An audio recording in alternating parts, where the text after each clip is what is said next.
সালাম আলাইকুম। ধন্যবাদ সবাইকে যারা এই চ্যানেলটি দেখছেন, সবাইকে অভিনন্দন। আমরা এখন এই অধ্যায়ের ভেক্টর অধ্যায়ের উপরে ভেক্টরের বেসিক কনসেপ্টের উপরে এটি পঞ্চম ক্লাস। ধারাবাহিকভাবে প্রত্যেকটা ক্লাস যে দেখবে সে আর অন্য কোথাও তেমন কোনো সমস্যা হবে না, সে মোটামুটি ভেক্টরটা ভালোভাবে পড়তে পারবে। আমরা এই ক্লাসটা শুরু করব ত্রিমাত্রিক স্থানাঙ্ক ব্যবস্থায় ভেক্টর বিভাজন দিয়ে।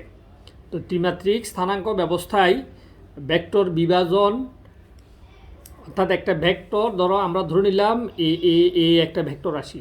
এই ভেক্টর রাশিটা এক্স অক্ষ, ওয়াই অক্ষ, জেড অক্ষ, তিন অক্ষ বরাবরে তার তিনটে উপাংশ থাকবে বা তিনটে অংশ থাকবে। এই এক্স অক্ষ বরাবরে এই ভেক্টরের যে উপাংশটা ক্রিয়াশীল সেটাকে আমরা বলি এক্স। ওয়াই অক্ষ বরাবরে যে উপাংশ ক্রিয়াশীল তার মান হচ্ছে এ ওয়াই। আর জেড অক্ষ বরাবরে যে উপাংশটা ক্রিয়াশীল তার মান হচ্ছে এ জেড। এখন এক্স অক্ষের এক্স উপাংশকে যদি এক্স অক্ষ বরাবর একক ভেক্টর দিয়ে আমরা গুণ করি, ওই বরাবরে ভেক্টরটা পাবো। ঠিক ওয়াই অক্ষ বরাবরে ভেক্টরের উপাংশের মানকে যদি যে দ্বারা গুণ করি, যে একক ভেক্টর দিয়ে গুণ করি, তাহলে ওই দিকের ভেক্টরটি পাবো। আর জেড অক্ষ বরাবরে যে উপাংশটা এজেড, তাকে যদি আমরা একক ভেক্টর কে দ্বারা আমরা গুণ করি, তাহলে এজেড ভেক্টর। তার মানে একটা ভেক্টর তিনটা ভাগে ভাগ হয়েছে। এই তিনটা ভাগ যদি আমরা যোগ করি পাবো এক্স ভেক্টর প্লাস এ Y vector plus AZ vector.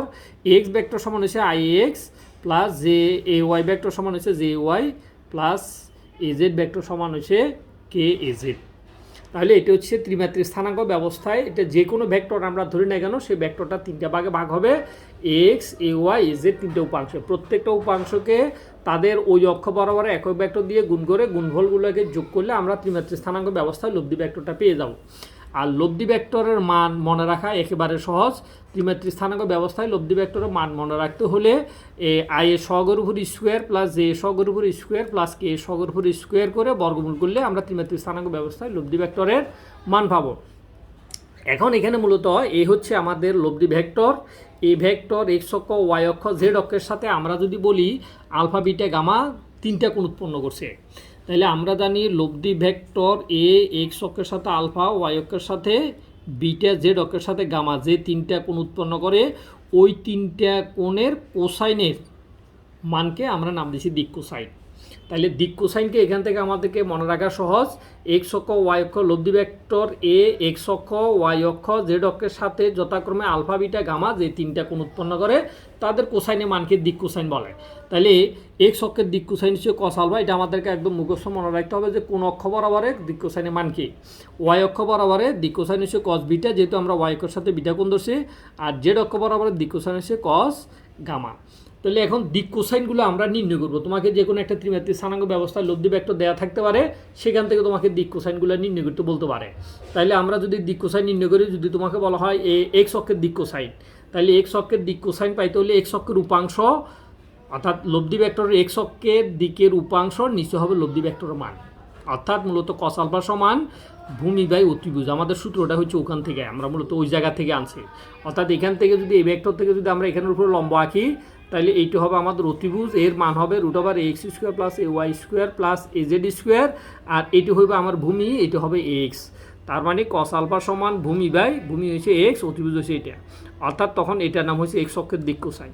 ঠিক একটা অক্ষের দিক কোসাইন যদি মনে থাকে, ঠিক অনুরূপভাবে প্রত্যেকটা অক্ষের দিক কোসাইন আমাদের মনে থাকবে। কারণ এক্স অক্ষের দিক কোসাইনের ক্ষেত্রে যদি এক্স উপরে থাকে উপাংশ, ঠিক ওয়াই অক্ষের দিক কোসাইনের ক্ষেত্রে এ ওয়াই উপরে থাকবে, নিচে লব্ধির মান হবে।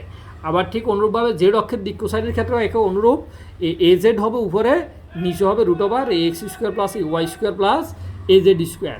এই তখন সেটি হবে জেড অক্ষের দিক কোসাইন। তাহলে আমরা এখানে দুইটা দেখাইছি, কিন্তু দুইটা যেভাবে অনুরূপভাবে তিনটাই একইভাবে। তাহলে আমরা দেখো এই খুব কম সময়ের ভিতরে একটা বড় ট্রফিক্স আমরা কমপ্লিট করলাম যে দিক কোসাইনগুলো কীভাবে নির্ণয় করতে হয়। এবার আসো আমরা ভেক্টরের তার চেয়ে গুরুত্বপূর্ণ একটা ট্রফিক্স নিয়ে আমরা আলোচনা করব, সেটা হচ্ছে ডট গুণন। তো ডট গুণনটা যদি তুমি বুঝো, তাহলে ভেক্টরের অনেক কিছু তুমি নিজে সমাধান করতে পারবা। তাহলে ডট গুণফল কি, দেখো এখানে আমাদের এ একটা ভেক্টর আছে, বি একটা ভেক্টর আছে। এই দুইটা ভেক্টর ও বিন্দুতে দেখো থিটা কোণে ক্রিয়ারত বা ক্রিয়াশীল। এখন আমরা যদি বলি এ এবং বি এই দুইটা ভেক্টরকে আমরা ডট গুণ করতে চাই, তাহলে এ এবং বিকে যদি আমরা ডট গুণ করি, তখন এ ডট বি। তো আমরা জানি ডট গুণন কাকে বলে, দুটি ভেক্টর রাশি যে গুণনে একটি স্কেলার রাশি পাওয়া যায়। ভেক্টর রাশি দুটোটাই রাশি ভেক্টর, কিন্তু গুণ করলে গুণফল হবে স্কেলার, তখন সেটাকে আমরা নাম দিছি কি ডট গুণন। যেমন ডট গুণন হচ্ছে এ ডট বি, এবং এ এবং বি এই দুইটা ভেক্টরকে ডট গুণ করলে ডট গুণফল হবে এ বি কস থিটা। তাহলে ডট গুণফল কাকে বলে? ভেক্টর দুইটার মান এদের অন্তর্ভুক্ত কোণের কোসাইনের গুণফলকে নাম দেওয়া হয়েছে ডট গুণফল। তাহলে এটি হচ্ছে ডট গুণফল। তাহলে এখন এখান থেকে আমরা তোমাকে বলতে পারে যে এই এর উপরে বি এর লম্ব বিক্ষেপ নির্ণয় করো, অথবা বি এর উপরে এর লম্ব বিক্ষেপ। তাহলে ডট গুণফল থেকে আমরা লম্ব বিক্ষেপ পাইতে পারি, যেমন বি কস থিটা হচ্ছে বি এর লম্ব বিক্ষেপ। তাইলে এখন তুমি সহজে মনে রাখবা কীভাবে? সহজে মনে রাখার কৌশল হচ্ছে যে ভেক্টরের লম্ব বিক্ষেপ বের করতে হবে তারই কস থিটা হবে। যেমন আমি যদি বলি বি এর লম্ব বিক্ষেপ তাহলে বি কস থিটা, আমি যদি বলি এ লম্ব বিক্ষেপ তাহলে এ কস থিটা, আমি যদি বলি সি এর লম্ব বিক্ষেপ তাহলে সি কস থিটা। তার মানে অর্থাৎ যেই ভেক্টরই বলবো তারই কস থিটা হবে আমাদের কি লম্ব বিক্ষেপ। যেমন আমরা বললাম এখানে এ ভেক্টরের উপরে বি ভেক্টরের লম্ব বিক্ষেপ, তাহলে লম্ব বিক্ষেপটা কার? বি ভেক্টরের, তাহলে বি ভেক্টর লম্ব বিক্ষেপ হবে বি কস থিটা। তো বি কস থিটার সমান হবে আমার a dot b divide by এর মান। আমরা মূলত পাইছি থেকে এ ডট বি, এখান থেকে আমরা পাইছি। যদি আমরা বি কস থিটা রেখে দিই, এইখানে গুণ আছে, এখানে আসি ভাগ হয়ে গেছে, তখন এর উপরে বি এর লম্ব বিক্ষেপ। ঠিক অনুরূপভাবে তোমাকে যদি বলা হয় বি এর উপরে এর লম্ব বিক্ষেপ বের করো, তাহলে এর লম্ব বিক্ষেপ হবে এ কস থিটা। এই কস থিটার সমান হবে a dot b divide by B.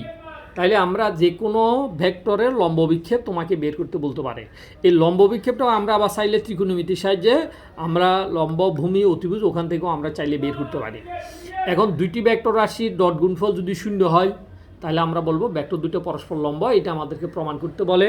অথবা প্রমাণ করো যে এ এবং বি দুইটা ত্রিমাত্রিক স্থানাঙ্ক ব্যবস্থায় ভেক্টর দিয়ে দিছে, বলছে এরা পরস্পর লম্ব। তাহলে এ আর বি আমরা ডট গুণ করব, ডট গুণফল যদি আমরা শূন্য পাই তাহলে আমরা বলবো ভেক্টর দুটি কি লম্ব। এখন তোমাকে পরীক্ষাতে প্রশ্ন এমনও বলতে পারে যে এ একটা ভেক্টর বি একটা ভেক্টর, এদের ডট গুণফল নির্ণয় করো। তো আমরা ধরে নিলাম এ ডট বি সমান ডট গুণফল কত হবে? আমরা এত বড় বিশাল গুণ মনে না রেখে আমরা সহজে মনে রাখবো এ আই এর সহগ দোনোটার গুণফল প্লাস জে এর সহগ দোনোটার গুণফল প্লাস কে এর সহগ দোনোটার গুণফল। অর্থাৎ সংক্ষেপে দেখুন এসিতে লিখে আছে আই, অর্থাৎ যে দুইটা ভেক্টর গুণ করবো ওই দুইটা ভেক্টরের আই এর সহগ দোনোটার গুণফল প্লাস জে এর সহগ দোনোটার গুণফল প্লাস কে এর সহগ দোনোটার গুণফল গুণ করলে আমরা এ ডট বি পাবো। আর এ ডট বি যদি পাই তখন এ ডট বি এর মান শূন্য হলে আমরা বলবো লম্ব, আর যদি শূন্য না হয় তাহলে আমরা বলবো এরা লম্ব নয়। এখন যদি দুটোটা একই জাতীয় ভেক্টর হয়, ধরো এ ডট এ, তাহলে এ ডট এ সমান এ স্কোয়ার। তো এ স্কোয়ার সমান ঠিক এখানে এক্স স্কোয়ার, এক্স গুণ করলে এক্স স্কোয়ার, এ ওয়াই গুণ করলে a Y square, a z গুণ করলে এ জেড স্কোয়ার।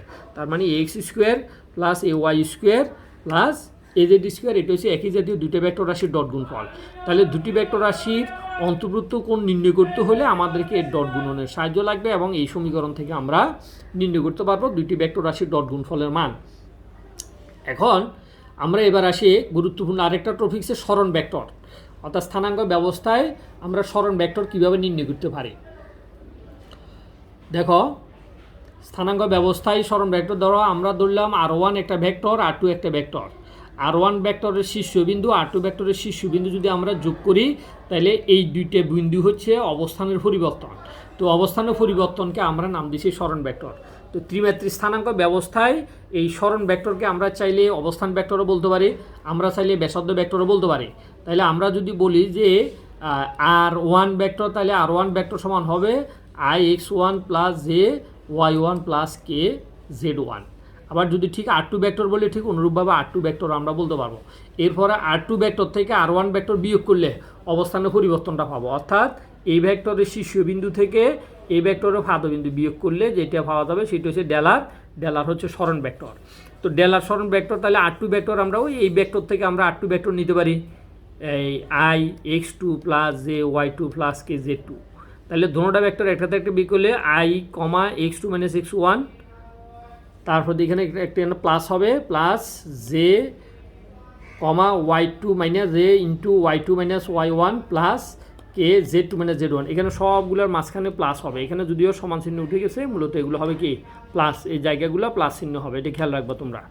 তাহলে এ এবং মাইনাস বি দুইটা ভেক্টর যদি পরস্পর এ ভেক্টর যদি মাইনাস বি ভেক্টরের সমান হয় তাহলে এ আর বি গুণ করলে গুণফল শূন্য হবে, আর এ আর বি গুণ করলে যদি শূন্য হয় তাহলে এ প্লাস বি সমান এ মাইনাস বি ভেক্টর হবে।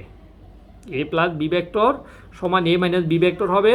এ সমান যদি মাইনাস বি হয় তাহলে আমরা কাটাকাটি দিলে এখান থেকে আমরা ভেক্টর হওয়ার শর্ত এ বি এত হওয়ার শর্ত হচ্ছে বি এর মান যদি শূন্য হয়, অর্থাৎ এখানে যদি আমরা বি শূন্য বসাই তাহলে এখানে বি শূন্য হবে, তখন এ ভেক্টর সমান হবে। তাহলে এখন আমরা বলতে পারি এ ভেক্টর প্লাস বি ভেক্টরের পরম মান এ ভেক্টর মাইনাস বি ভেক্টরের পরম মানের যদি সমান হয় তাহলে আলফা সমান কত ডিগ্রি হবে? আলফা সমান 90 ডিগ্রি হবে। তাহলে আলফা সমান 90 ডিগ্রি হবে। একটু পর্যন্ত আমাদের এই ক্লাসটি থাকবে। এর পরের ক্লাসে আমরা ত্রিমাত্রিক স্থানাঙ্ক ব্যবস্থায় আয়তাকার ভেক্টর নিয়ে আমরা আলোচনা করব। ধন্যবাদ সবাইকে। যাদের কাছে ক্লাসটা ভালো লাগবে তারা এই চ্যানেলটা সাবস্ক্রাইব করে রাখবে, যাতে পরবর্তী ক্লাসগুলো এখান থেকে সে ধারাবাহিকভাবে পেতে পারে। ধন্যবাদ সবাইকে।